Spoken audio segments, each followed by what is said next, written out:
Great, man. Chad Johnson, he was one of my favorite football players growing up. Played receiver, of course, and I remember Chad. He was on Nightcap, like probably say like a month ago, and hearing him talk about his mother and his grandmother. To this day, he breaks down in tears, and he referenced this one episode. It was Marriage Boot Camp, but it was like Family Edition or something like that on WeTV, and this was years ago. And he talked about that clip. I went back, I looked up that exact clip, and basically Chad's mom was a severe alcoholic his entire life. And in that moment, Chad and his mother were just going at it. And Chad, he was just heartbroken because he was like, do you even love me? And it's crazy because I'm like, Chad now I think it's like 46, but in the league, he was this happy-go-lucky guy. Even till this day, Chad, he's the type on Twitter, he'll go back and forth with people. He's put up to people's homes to play FIFA, to play Madden. And I'm like, he's such a happy guy. And he's a Capricorn. Our birthdays are like 2 days apart. And sometimes I can see myself in Chad. He's a happy dude. He's always life of the party. However, I'm like, dang, I didn't know on the inside he was dealing with all of that stuff, which then made me think about this conversation of so many black men are walking around who are smiling, but deep inside, they're dealing with the most stuff, especially when it comes to black men who may not have a nurturing mother. What impact does that have on us as men on our everyday walk throughout life of not having a nurturing mother? Because seeing him at 46 saying, do you still love me? Like, man. Issues with our mother can rock our foundation. Wow. We talk about dads all the time, Right, and dads not being in our lives. Exactly. Dads teach us, like I said before, they help us in that developmental stage of trusting other people. Right. Because we come out of our mother. When we come out, we like, who this guy? I know her, who this dude? Right? And so we build that relationship. Issues with our mother can shake our very foundation. Wow. If I used to see Chad all the time, because I'm from Cincinnati. Oh, wow. So That's I used to crazy. see Chad all the time. Hey, that's Matter of fact, synchronicity. if you know Chad, and if you know Chad Johnson, you see Chad, if you ever seen Chad at like lounges and clubs, Chad drinking a Red Bull. That's Chad. I used to see Chad all the time. That's crazy. And so that issues with our mother can rock our very foundation because it is that is our root. That's the root that we come from. We're the plant that comes from the root. Wow. And so our mother's our root. And so that can shake our very foundation. And that could be really tough. and not only is he experiencing grief, he's experiencing regret. He's experiencing resentment. That can be a lot. And so what happens is when we experience a lot of things, we hold those things, we suppress those things in. But here's the thing, our brain can't but help to deal with it. If there's a term that we call dissociation. Dissociation is when our brain is experiencing an inordinate amount of stress or trauma, it shuts down. There are what you I guess you would call more common things that happen in our lives that may lead to dissociation. You ever sat at work and daydream? You ever drove home and don't remember the ride home? Just zoned out. Just zoned out. And so that happens because your brain shuts down when there's an inordinate amount of stress or trauma that happens to it. And so people can be over the top happy, over the top, just it's a code to cover up what they're feeling internally. And so we're displaying that code because we don't want to look vulnerable in front of people. We want to look strong. We want to look resilient. And so we don't deal with those emotions. And it is a process dealing with those emotions. We get scared to cry. We get scared to feel those really uncomfortable emotions, but it's really about transitioning that experience. We've got to get out of affective polarization, calling emotions good or bad. Emotions are just what they are. Some of them are uncomfortable, some of them are comfortable. When we call emotions good or bad, we get so desperate in wanting to feel good that we run from what's bad. Wow. Let me smoke a joint when I feel bad. Let me drink. Let me have a shot, a couple of shots when I temporary Band-Aid. Yeah. We call it experiential avoidance because you're avoiding the experience of emotion. The man behind you is a man that I've looked up to since high school, early middle school, really. Nipsey Hussle, right? And knowing of everything that he stood for. But I think Nip's situation highlights black men's mental health, right? Because the man, unfortunately, who killed him, we've seen a similar situation with a lot of influential black people, right? Yes. Where, unfortunately, we are taken out. And I think in that situation, it's tough because seeing a dope individual grow up in the most political, violent type of climate, especially when we talk about South Central LA, where it's down to colors, it's down to where you from, what street you from, and seeing him survive through that and make it through that component to then on a Sunday where you're relaxed and you're stopping by to help out somebody else, your life, it can end off of jealousy. Yep. We have so many black men in prison off of 10-second decisions, off of jealousy, whether it's about a woman, whether it's about you got more than me, you cooler than me. Yep. What do you think drives us as black men sometimes to where we can make a split-second decision and be willing to spend the rest of our lives in prison off of jealousy, hatred, and things like that? Oftentimes, black men can feel so low about themselves that we wonder how the next black man can think so highly of himself. We can't conceptualize how the next man can think that highly about himself. Who does he think he is? That's what you're going through, Zay. You know? And so Nipsey thought highly about himself. Think about Nipsey Hussle for a second. This dude thought so highly of himself that he put himself out there. Did his own independent. Yeah. Where is he? This dude a legend now. Yeah. He a legend. Yeah. Literally. Yeah. His music.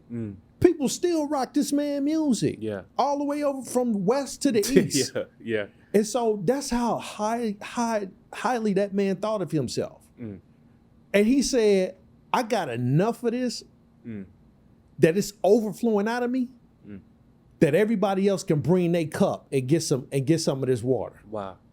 He had enough of that. And this man said, who he think he is? How he think that highly about himself? He got to do the same thing that I do. He got to go to the bathroom the same way. He bleed the same way that I bleed. Why is he so special? Right. Yeah. He put Nipsey so far on a pedestal that he made Nipsey a superhero. And he said, I could take down a superhero. And that's what happens is we put each other on a pedestal and say this guy's a superhero instead of humanizing him. Because if we humanize him, he could say, you know what, I could do that too. Wow.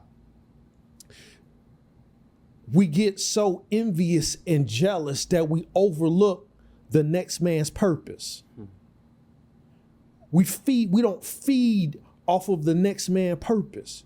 He didn't realize that Nipsey went through pain. You didn't think about that? That's right. He went through pain and he had to pivot. Pain is the test. Pivoting is the answers to the test. Wow. And your purpose is the testimony because it's the testimony that tells the next person going through pain that they too can pass the test of pain. But he didn't see that. He didn't see Nip's purpose. And so he's seen this man that he idealized as a superhero. And he said, I could take that superhero down. That's the way I could feel good and feel high about myself. Wow. That's heavy, man. And death, how do we deal with death? Because often I think about, so of course, everybody talks about Malcolm, everybody talks about Martin, everybody talks about Nip, but what people don't talk about is each of those men also had a life partner, a woman. Yeah. They had children, they had brothers, they had sisters, they had uncles, aunts. As black families, how do we properly deal with death and mourning, where some of us feel like we got to go back to work instantly. Some people feel like I don't want to go back to anything. So how do we find like that fine line in between that when it comes to properly mourning? We've got to feel and experience all the emotions that we have.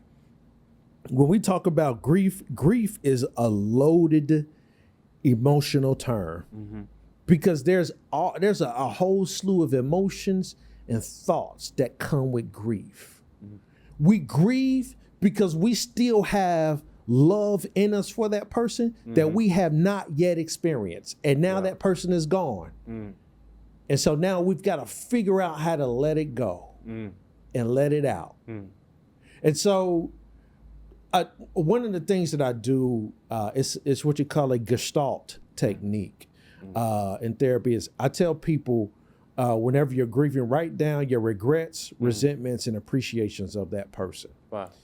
Once you're finished writing it down, I want you to just go, I have them just go over it for as long as possible. And then when you're done, take it and burn it. The reason I do that is because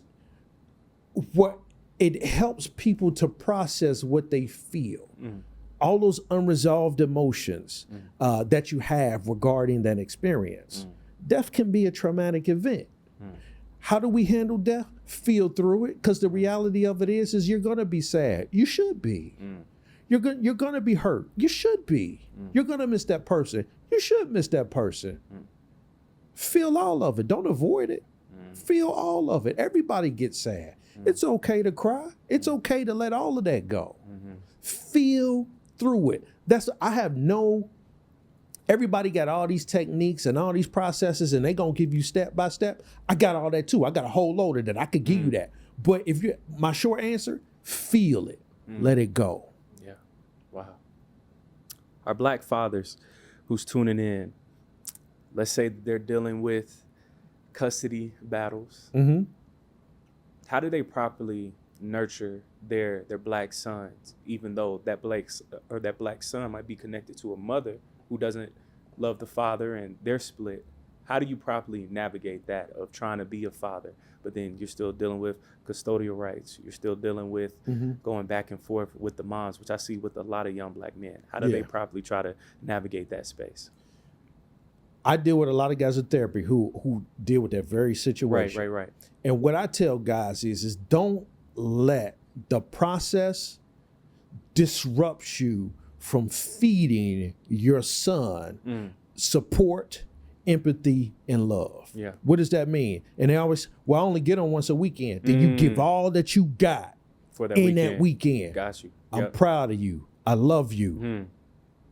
This is what I feel about you. Yeah. You feed them every moment that you get.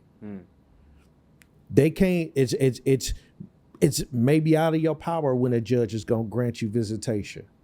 It's out of your power how much child support you got to pay. Yeah. It's out of your power that because this woman is not letting you get involved with your son. But the moment that you're able to sit with them and to speak to them, you feed them and you speak life into them. Yeah. And you give it you give it everything you got in that moment. Hey, that's good tools right there, man. Because again, to your point, it's so many young Black men dealing with those type of things. Another thing is too of mental health.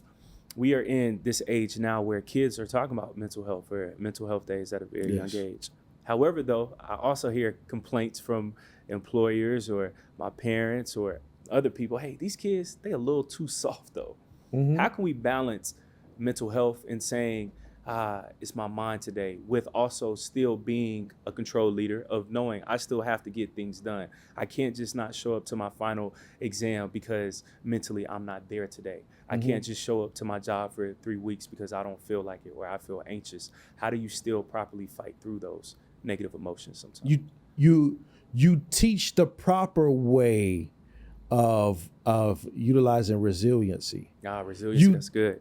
You teach them resiliency and you teach them self-efficacy. We've got to teach our youth how to be efficacious in themselves. Yeah. Right? Have confidence in yourself. Yeah. Let's manage. All right, let's manage this emotion.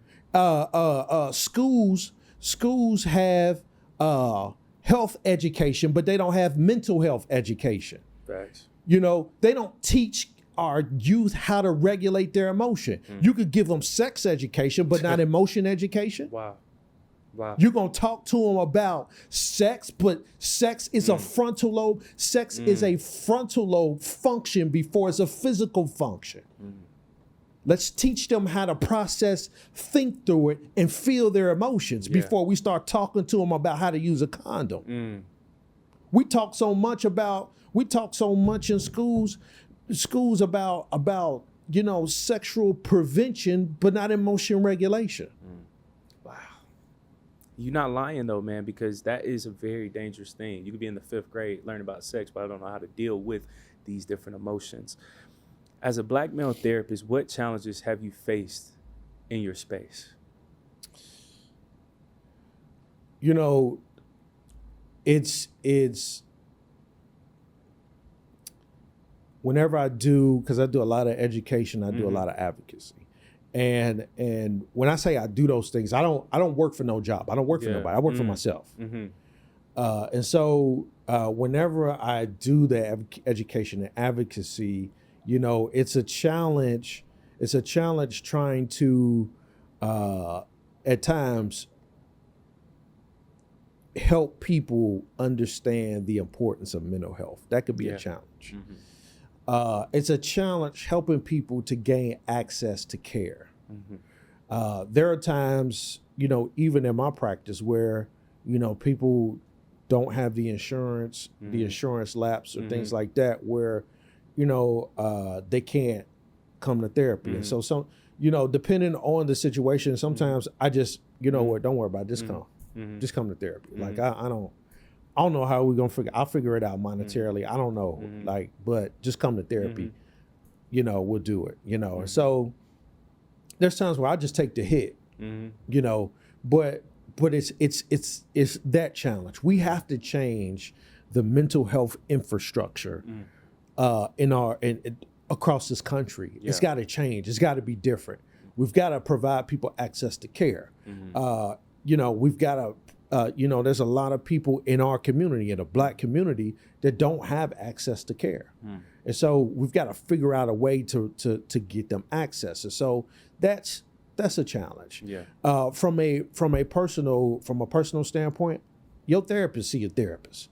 I see somebody just because I need to release. I need to get to a place where, you know, I'm still human. I still got stuff I got to deal with. I still got emotions, you know, about things that I still got to process through. And I need a sounding board, and I need somebody to help me through it, right? You know, I still got, you know, I still have to have a life outside of the, you know. But I will say the other thing is in my spaces, you know, being a single Black man and dating, because everybody think I've gotten people think that I'm analyzing them. I can see that. Women think that I'm analyzing them. They, you know, and you got all the secrets. Correct. Correct. Nah, for sure. And even to this day, I've got some women who don't think that I have a manly job. Wow. You know, I don't, you know, so yeah. So wow. Those are some of the challenges. That's crazy though, Marcus. He was had to laugh. Absolutely. Like you trying to save people. Absolutely. On, what? Yeah, I've been told that. So for other Black man therapists who could be possibly tuned in as Black male therapists, what words of encouragement do you have for them when it comes to even simple things like living and dating? Because I had no idea. Like that's an interesting perspective of women. Sometimes they'll think, oh, he's trying to psychoanalyze me. He's trying to break me down. So what words of encouragement, advice would you have towards other Black male therapists when it comes to living their lives freely and dating as well? Simple. Be you. Wow. And know your purpose. And be confident that that is your purpose. Wow. The one thing about me is nobody's going to ever shake me off of this. I worked too hard to get here. And I enjoy being in this place. You know, so I'm not gonna let nobody knock me off of where I am. In fact, I'm, my goal is to expand where I am and be more of an impact and be, more of a pillar. And where that takes me, I have no fear in where that takes me, because I know that I'm doing what it is that I was meant to do in this life. And that's what I would say to other Black male therapists: be you and know your purpose and be confident in that purpose.